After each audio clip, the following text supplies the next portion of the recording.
Einar, fyrsti leikurinn í tímabilinu og fyrsti sigurinn, ertu ekki bara ræst ánægður? Ég bara skíjónum með liðið og strákana og fannst við bara spila okkur vel í allan dag og stóðum þannig á stíðum og það er mikilvægt að komast á blað og ná í þessa punkta og stressan fylgir fyrsta leik, þannig að ég er bara mjög ánægður með það. Náðu þannig að góðu fórskoti alveg í byrjun og það sem að lagði svona grunninn af þessum sigri? Já, við vorum þannig 5 mörk fljótlega og ég held að þetta var minnst farið í 2 náttúrulega inn í lokin en 3 upp í 5 alltaf sérni áleikinn, þannig að já, það var byrjunni sem lagði grunninn af þessu. Þessi sigurinn aldrei í neinni rosalegri hættu eða eitthvað? Nei, ég meina það er aldrei hægt að segja aldrei í þessu.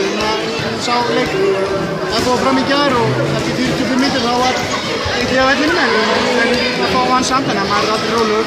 Örn Ingi farinn erlendis, hvernig finnst þið svona titliður að glíma við það?